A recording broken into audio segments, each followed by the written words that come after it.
The Future of Teamwork is a Leader production. Subscribe today and never miss an episode. I'm a big believer that one of the misconceptions is that conflict is seen as a way of damaging relationships, when if I think about the people in my life who I have the most conflict with, they're the people who I have the strongest relationships with. I actually think it's a source of connection, not necessarily a source of disconnection. Welcome to the Future of Teamwork podcast. My name's Dane Groeneveld, and today I'm joined by Amy Gallo. Amy's been doing some really cool work around the world with her book as the author of Getting Along. She's also a contributing editor at the Harvard Business Review. And we were just talking pre-show about how the world needs more conflict, not less, in teams. So I think that's going to be a really cool theme to be diving into amongst all the other cool things that Amy does in workplace dynamics. So welcome to the show, Amy. Thank you so much, Dane. This is going to be fun. Super fun. Tell us a little bit more about how you came to be doing all of this cool writing and work and, at the edges that you're at. Yeah, so I started my interest in interpersonal dynamics probably from the moment I could watch people interact. I've always been a keen observer, and I've always been fascinated with when people say one thing, but they actually mean another. So we're saying one thing, but the truth is very different. And that sort of juxtaposition of what's said and what's meant is, I think, interpersonally, like in my personal life, has always been very interesting to me. But professionally really came sort of into sharp focus when I worked as a management consultant, a job I did not like. But I really, and I didn't like it, not because I didn't believe in it or because the work wasn't interesting. It was just that there was so much of that disconnect between what was said and what was the truth that I kept sitting in these meetings with clients and be like, what if we actually just said what we all meant? Like, what if we just and so when I was at that firm, I was lucky enough that a few of the partners of that firm had been writing articles for Harvard Business Review, and I'd helped out with a few of those articles with research or with some writing, and started then sort of transitioned that, knowing I wanted to leave consulting, and transitioned that into writing directly for HBR. And so that's when I started writing articles and eventually wrote my first book, The HBR Guide to Dealing with Conflict. And then my second book was also with HBR called Getting Along. And it's just sort of this lifelong interest in human dynamics, but also really focused in now on the workplace. Not because that's the most important place, but I think it's a place where we spend so much time, and there's a larger disconnect between what we think we're allowed to do, our emotions. I think it's in our personal life, when something's hard, we're like, of course it's hard. I'm invested in this relationship. I care about this person. Like when something gets hard at work, we just go, it's not personal. Why, we tell people not to take it as seriously. And I think that's just a big mistake. I think that's great. It's funny what we've been taught to say and to perform in workplaces, and how far away that is from the truth of human reality and being. Yeah. I mean, it seems like we expect people to check ego and emotions at the door. And yet emotions, of course, are with us all the time. Yeah. And you can try to suppress them. That just makes them feel worse and makes everyone else feel worse. There's really interesting studies that show when you suppress your emotions, especially negative ones, right? Anger, disappointment, fear, your blood pressure goes up. You have all these physical signs, but there's research that also shows the people you are with when you are suppressing your emotions have the same physical reaction, right? Really? It's not good for, yes, right? It's not good for a team for you to be suppressing those emotions. But we also tell people to suppress ego, inadvertently or directly we tell them to suppress ego. And I don't know anyone who doesn't go to work to not find ego, right? To not find ego satisfaction. It's we're all looking to feel like we belong, we matter, we're smart. And of course we do that at work. So this idea that we should just oh, I have no feelings. I have nothing invested here. It's all good. Right. It's just, I think it's just silly. It's super silly. I'm glad that you've created that lens, that frame, because I've been having a lot of conversation with guests and with friends in life lately around emotions. And it's interesting, this whole concept of suppressing emotions, because I think as leaders that have lived through 20, 30, 40 years of this is how you show up in the workplace, and then COVID happens, and then a whole lot starts changing, which probably triggered some of those people who were carrying all of that weight. I'm certainly one of them, into some different behaviors, different moments of realization. And now you just see, I think, this general state of like exhaustion, fatigue, culture shifting. I mean, there's just a lot going on for teams right now. And with every leader we ever sit with, one of the first conversations is kind of more one of like emotional regulation first, because you kind of need to go there before you tackle the rest of the problems that are in front of you.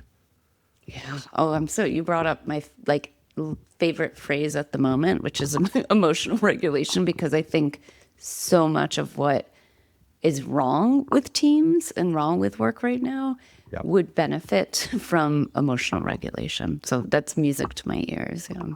So tell me a little bit more from your work, whether it was the early guide, or the more recent book, Getting Along. Where did that research, where did the writing, where did it take you into some real sparks and highlights of, hey, these are things more leaders, more teams need to be grabbing a hold of with two hands? Yeah. Both books, actually, I started in one place with sort of where I was thinking about the idea, and then ended up in a very different place after writing them. And get the HBR Guide to Dealing with Conflict, I went in thinking, I'm going to help people deal with the worst part of work, right? Which is conflicts, which disagreements. I'm going to help people have these like amazing connected interactions where they feel, safe and fulfilled. And I still I did write the book with that intention. And yet when I finished it, what I realized is that everyone who was asking me to come speak about the book or do workshops or just do an interview like this, what they really were asking was, how do we have better conflict, not less? And what you would think, as someone who thinks and talks about this all the time, I would be invited into organizations that are rife with disagreement, and there's just like all out brawls and people can't get along and there's too much gossip. And it's 99% of the time the exact opposite, which is our employee surveys say people don't feel comfortable speaking up.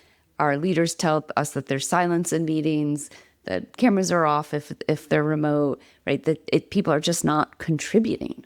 And what they're hearing from people, and you may see this in your own work, is like they're hearing from people like, it's just not safe. Like, I have ideas, but I don't believe that my manager wants to hear them. I don't believe leadership is interested in them. I don't believe if I say something, take a risk and say something, because obviously speaking up is always a risk. I don't believe if I say something, anything will change. And so that really changed my mindset of like, oh no, and we actually need more conflict at work, not less, and we need more productive conflict. We need to equip people with the ability to speak up. We need to equip managers with how to handle that when that happens. But we also need to sort of put guardrails around it and help people understand this is not debate team. This is not the version of conflict and disagreement we see portrayed on reality TV or U.S. politics, right? This is a version of conflict in which we're together trying to make a decision, to reach a goal, to surface assumptions, to bond, right? Because I'm a big believer that one of the misconceptions is that conflict is seen as a way of damaging relationships, when if I think about the people in my life who I have the most conflict with, they're the people who I have the strongest relationships with. Absolutely. And so, so it's like, I actually think it's a source of connection, not necessarily a source of disconnection. Oh, I really like that. We had Michael McCarroll come on the show from Team Radery, and he talked about the epiphany effect of where if people come through a hard moment together, they build a stronger bond. But I would imagine that coming through a hard moment requires you to have more productive conflict because it's time bound and it's pressured. Yeah. Well, and it's that hard moment is going to generate conflict, right? You're not going to see it the exact same way. You're not going to experience it the exact same way. To get from point A to point B, to get through the muck, you're going to have to talk about different ways you could do that. Who's in charge, right? What process should we use? What's our ultimate goal?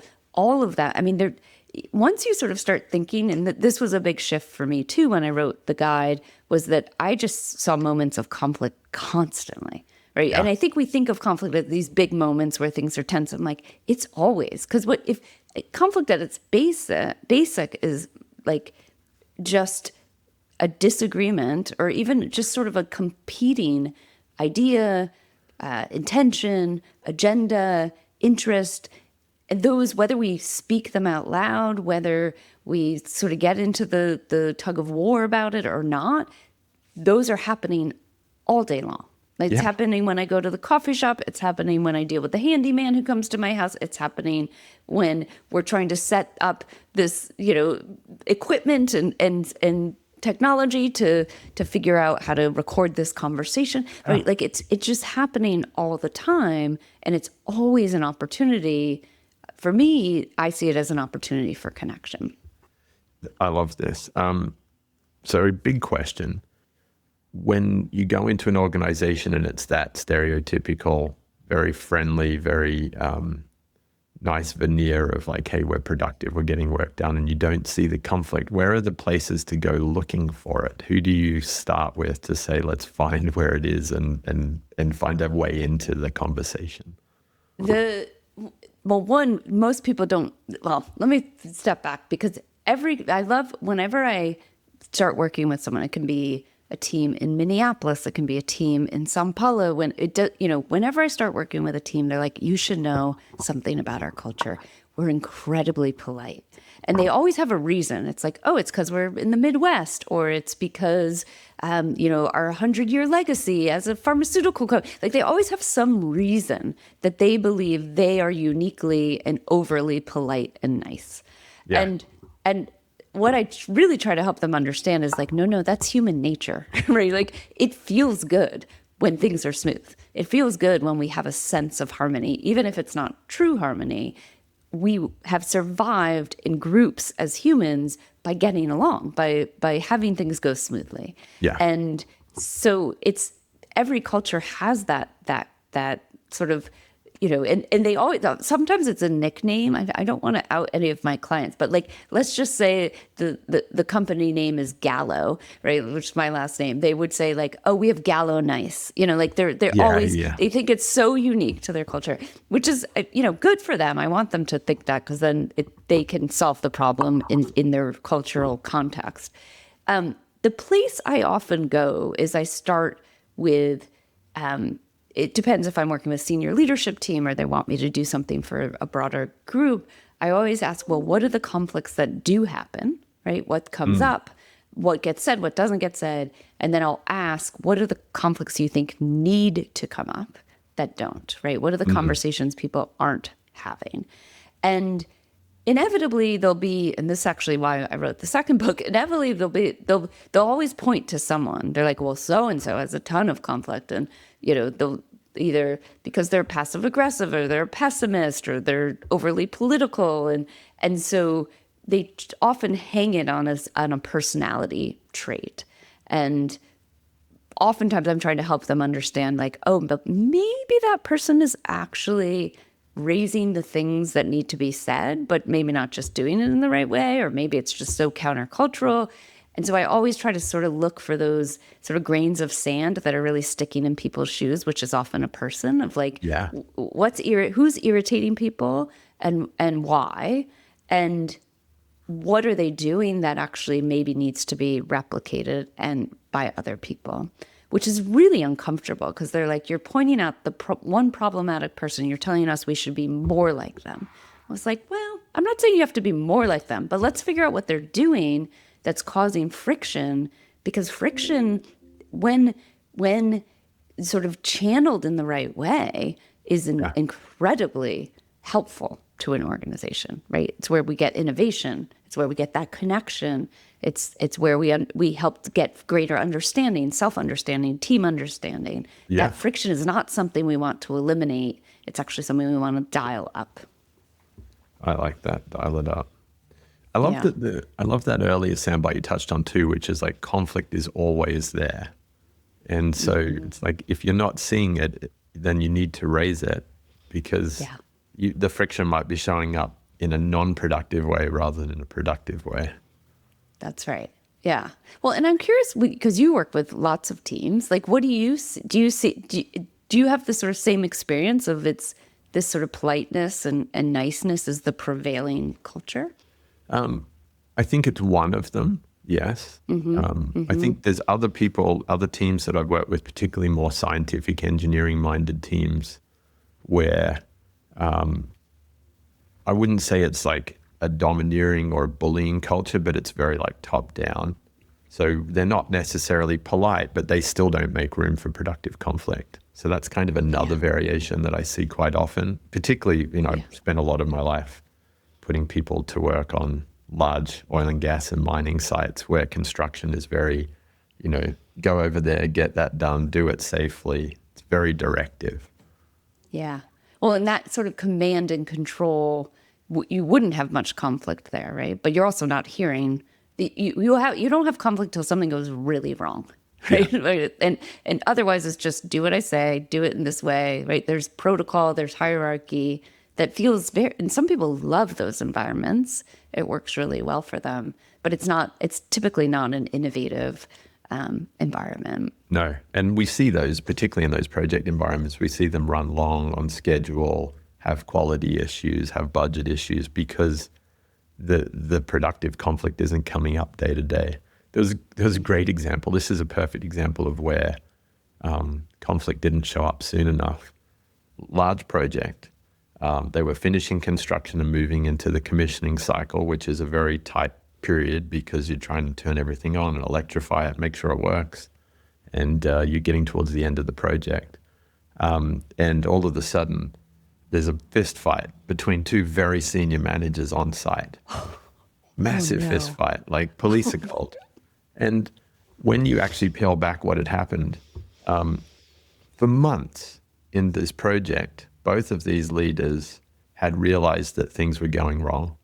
They hadn't come together and talked about the conflict. One of them was definitely acting with low integrity. And they were, sending some of their teams off to do other projects when they should have been on this project, which isn't uncommon. Sure. But the tension hadn't come out. The friction hadn't been pushed towards how do we make this work for our shared objective. And then when the pressure really hit, it's a fist fight. And it's just like, that shouldn't be happening. These are educated adults, working with very expensive and dangerous equipment with a whole bunch of people they're responsible for. And that just happened. Yeah. Well, it's such a visual example of what happened, because most often what I see is it just like it's simmering under the surface. There's not actually a fist fight, but there's same damage. In some ways, fist fight would actually be nice, because then it's like, oh, okay, now we know what's going on. Right? Yeah. But it's more often just this sort of quiet simmering. But that story also makes me think of that concept of emotional regulation, because it's not only the suppressed conflict, the lack of conversation, but obviously those two folks did not have the emotional regulation skills to step back and be like, I feel like I want to punch you right now, but instead I'm going to do this, right? That seemed a logical next step for them, which is, I think most people are like, I've never witnessed a fist fight in my workplace. Please tell me that doesn't really happen, but it does. Sadly it does. So that's two kind of variants, the overly polite and then the overly command and control. Are there other variations of workplace dynamics, workplace cultures where you see people kind of steer away from the productive conflict? There is this culture, and it's not super common. I actually don't get asked to work with these teams or these organizations that often, but I hear about them because I have individuals reach out to me, which is that it's sort of like the Ray Dalio approach of the just incredibly direct, honest feedback all the time. Yeah. But it's not, what I hear is in its worst form, it's just an excuse to be a jerk. And, it's this like, oh, just say what's on your mind, but it's really just saying the worst things on your mind.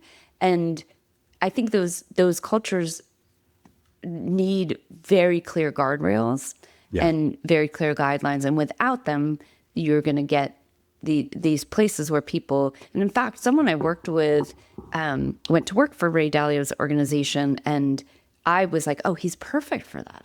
He's got tough, thick skin. Within, I think it was like 6 months, he's like, I'm out of here.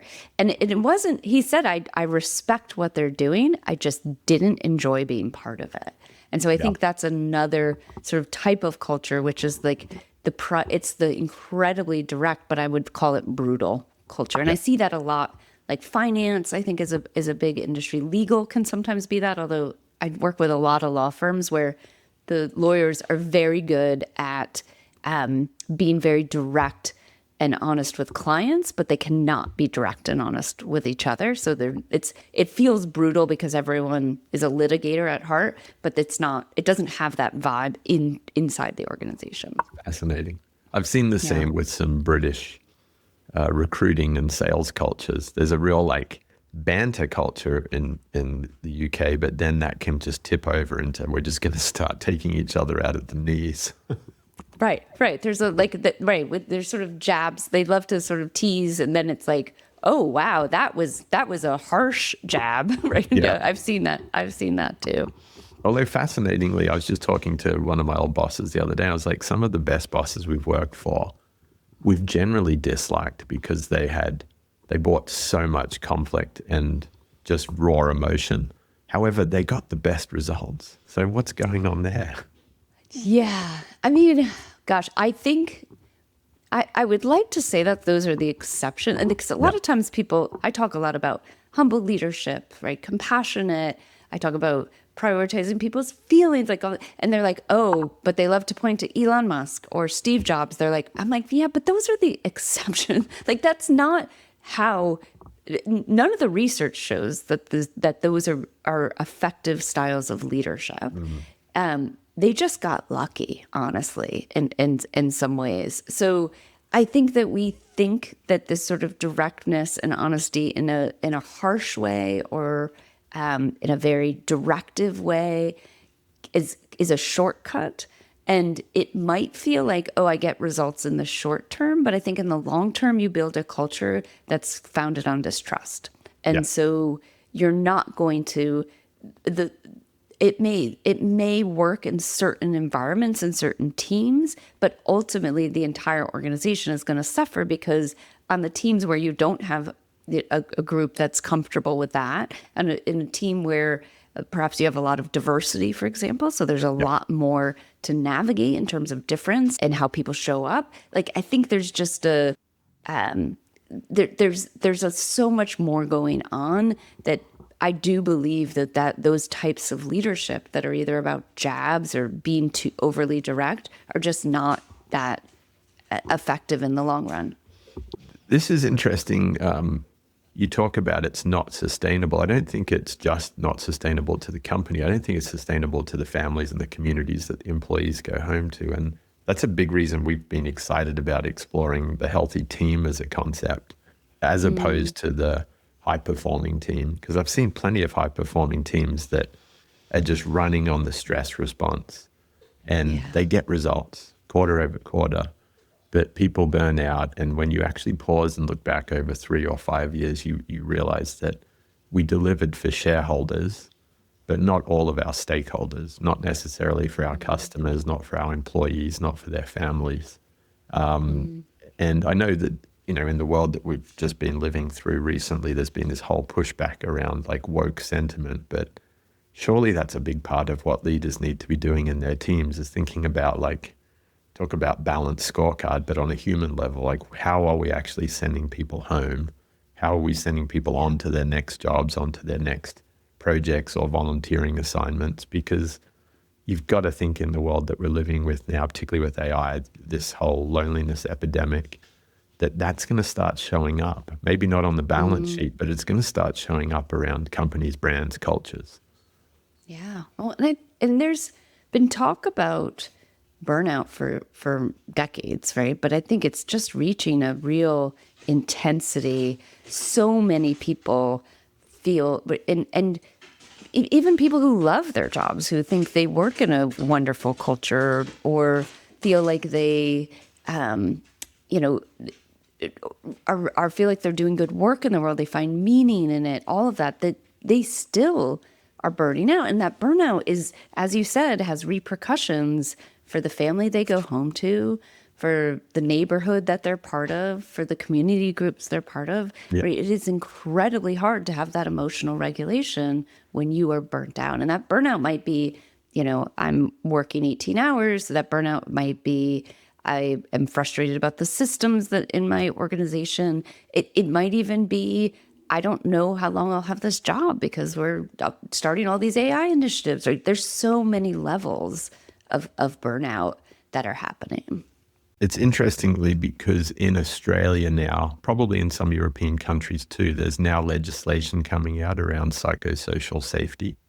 And they're now starting to put onus on companies to prove that they don't have toxic workplaces. And we had Mita Malek on the show recently, and she was talking about how in her research and writing, a person's boss has the single biggest impact on their mental health right now. So I can see where some of those shifts are coming from. Yeah. And I think my daughter's doing a shift job for the summer. She's her first year home after college, and she doesn't know her schedule, right? And it's so interesting to watch that. Like, she can't predict week to week when she'll work, what hours she'll work. She finds out Saturday for the rest of the week.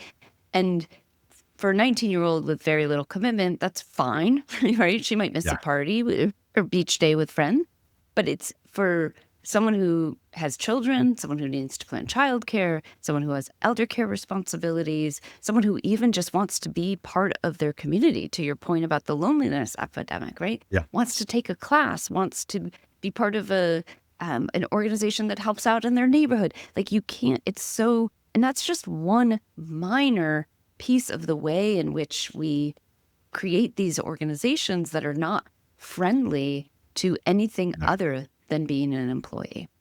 No, that's right. That's right. So let's kind of shift into individuals and from individuals to teams, because I know pre-show we were talking about specifically like how more conflict, not less, helps for teams, but AI is creating this moment of like separation, pulling team members apart. So where do you see there to be opportunities for us to get people together to explore the work we're doing and find the conflict points when we just seem to be all going off into this like super individual contributor mode right now?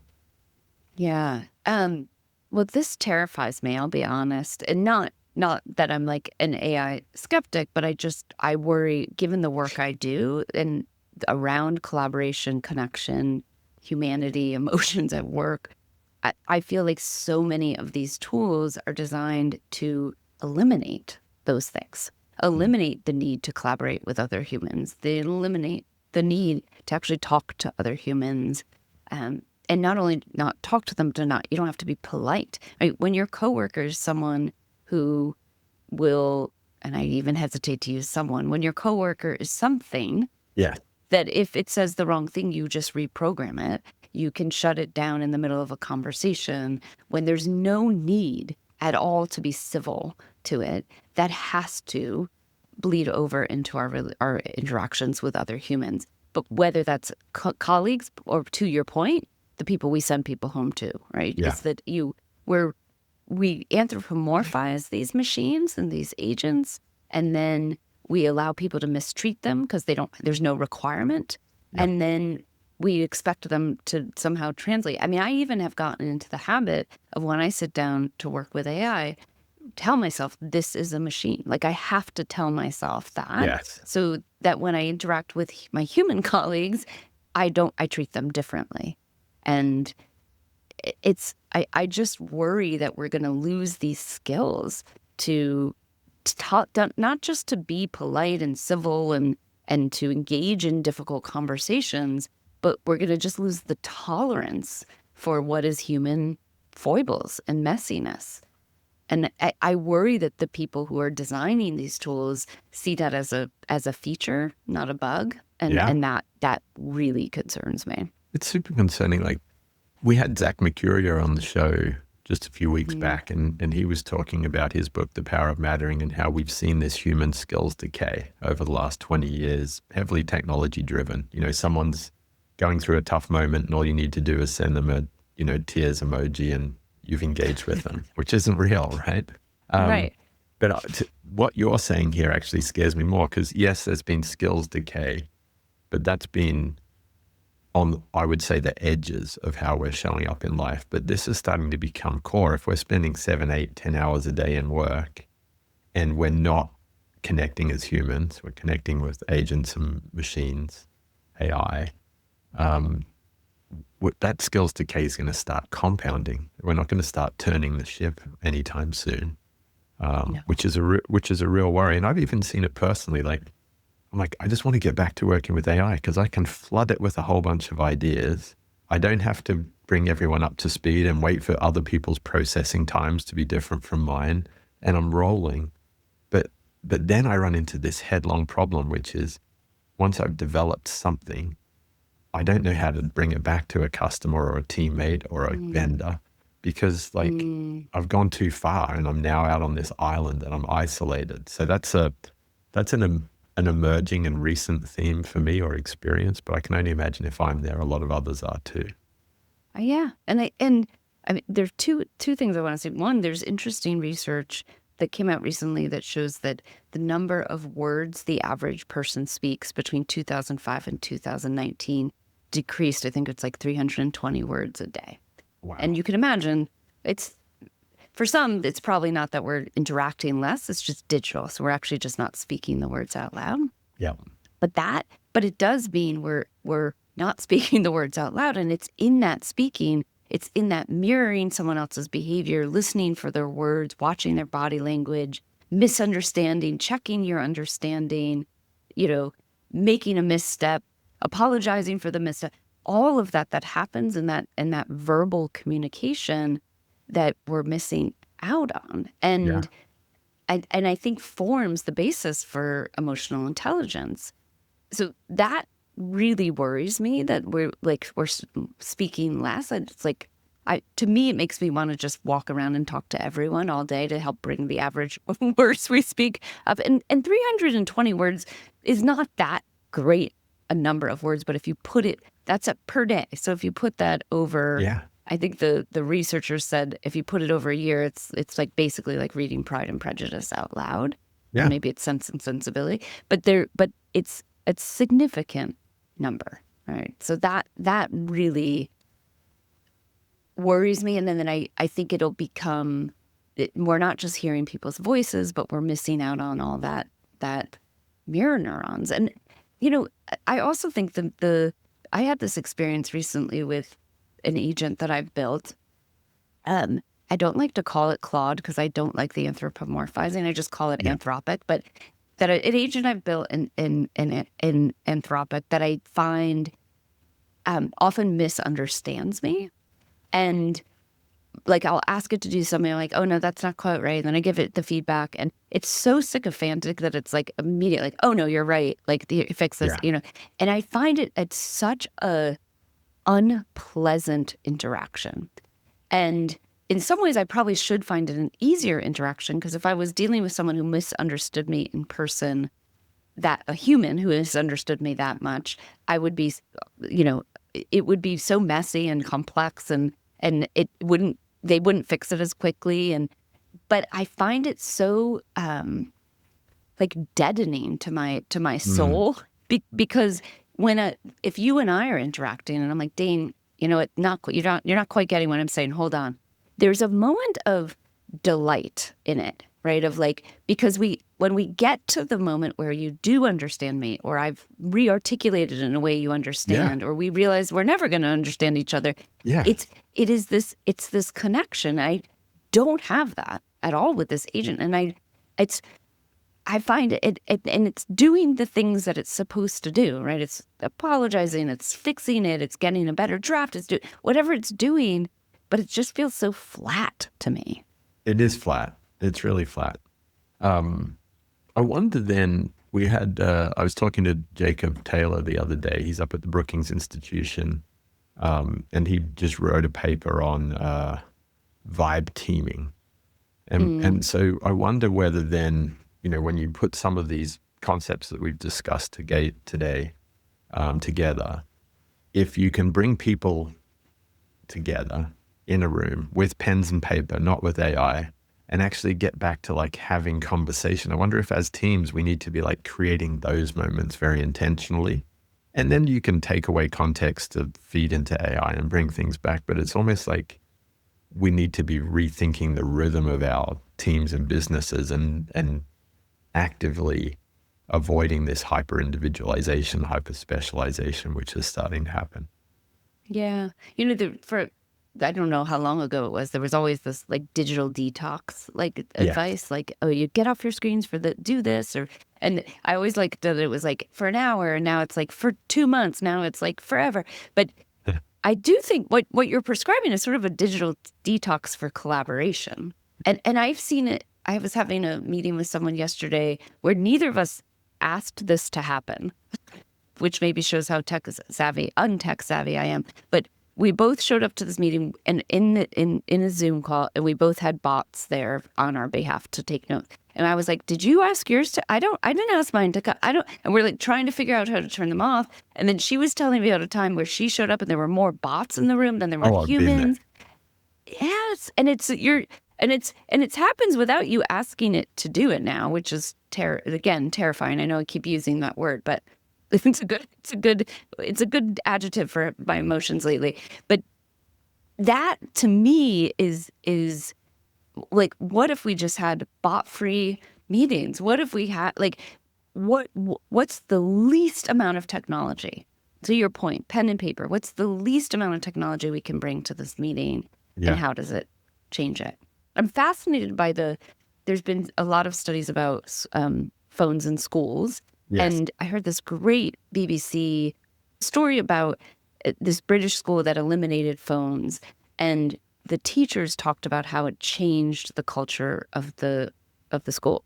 Yeah. And things like they had to teach entirely differently because they weren't refocusing kids all the time. Of course. Right? So things that you would expect. But then they also said, like, this made me so happy. They said, we saw kids flirting because all of this romance stuff was happening via the phone. So now they're actually flirting in person.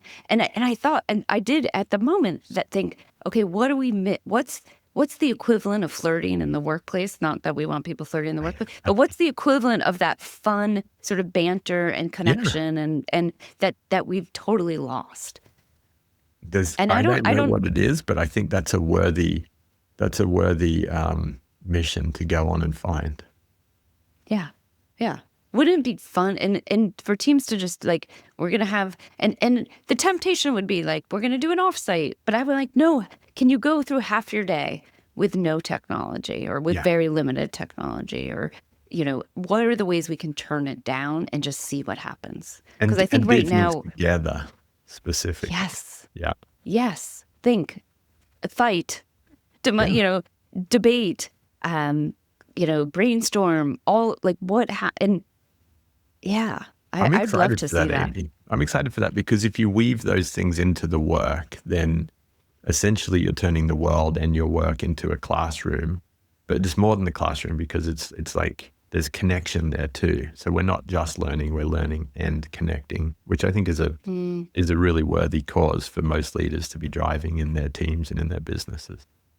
Oh, well, and I wish I haven't heard a leader I'm trying to think if I've heard a leader do this. I haven't actually. They've gotten close, but there's to say one of the skills that we're going to need in the age of AI, every article of it, it's emotional intelligence. we don't build emotional intelligence when we interact with machines. So if we do this sort of digital detox or turning down the technology use, like, we are building the skills we all need, right? Like, let's do it not because it's an interesting experiment but let's do it to intentionally build our emotional intelligence skills. I love that. Because we need that. Yeah, we need that. I'm thinking of tons of ideas. I want to actually come back. I know we've run up on time today. It's been a great conversation from the origin point of like being intrigued by why people say one thing and mean another. Moving into the fact that businesses have always said it's business, it's not personal, but it's always personal. You can't check the emotions, the ego at the door. And so that framing is huge. And I loved how we moved into the regardless of culture, whether they're overly polite or overly command and control, the ways to go and find the conflict and to ask the questions and to get teams bringing things up are super important. Coming to this final piece, I'd love to find a way to reconnect here over the months and see where there's some good sort of edge cases of where people are bringing the digital detox, or they get the teams in a room together, whether it's to do work or to cook or do something that's in the work but isn't the work. It'd be cool to find that. I'd love that. And we didn't even get into my second book, Getting Along, because there's like all the stuff around difficult people. Maybe we need to have another. I think we need to do a second show for sure, and particularly one with less of my technical challenges this particular Friday. So, but hey, that's part of it. Like, this is the fun, right? Like, we navigated it together. I'm like, yeah, I love Dane. He knows how to roll with the punches. Like, this is very. So this is all, and I absolutely am up for a part 2 whenever you'd like. We'll lock it in soon, because I think this is a really important moment. And you used the word terrifying a number of times today, and I'm equally terrified. I think we've got to get on top of this and soon, because otherwise our adolescent selves working with AI, or maybe the AI's adolescent, are going to build some pretty gnarly adult tendencies that are going to be hard to reprogram. Right. It's a very, very good point. Yeah. Well, thank you. I've really enjoyed this. Thanks, Amy. And for any of our listeners that want to find the books or your work, where do they best connect with you? Yeah, my website's the easiest place, amygallo.com. And you can find my books there. You can sign up for my newsletter. LinkedIn is also, I post a lot of content on LinkedIn as well. So you can follow me there and connect there as well. Awesome. We'll be back together soon for episode number 2. Look forward to it. Thanks, you. Thanks, Amy. See ya. All right. Bye. Just a quick note before we go. The views and opinions shared in this episode are those of our guests and do not necessarily reflect the views of the host, Dane Groeneveld, the Leader Group, our patron Huddle 3, or our partners and affiliates. Any scenarios discussed are for the purpose of fueling creative thinking and conversation, and should be viewed only in this context. Dane, Leader, our sponsors, partners, and affiliates do not endorse any guest or any organization they may be associated with. It's important to remember that every workplace is as individual as the people within it. Our recommendation is to always seek solutions that are specifically designed to help serve your team's unique needs. And to this point, please know we're here, ready to help you find the best way forward, no matter where your starting point is. You can connect with Dane or myself, Alicia McCraw, on LinkedIn or via the links contained in the show notes. Thanks again for tuning in. And hey, if you think someone in your network would benefit from this episode, feel free to share it or give us a 5-star rating. Those 5 little stars really help us reach more curious people like you. We'll catch you next time on The Future of Teamwork.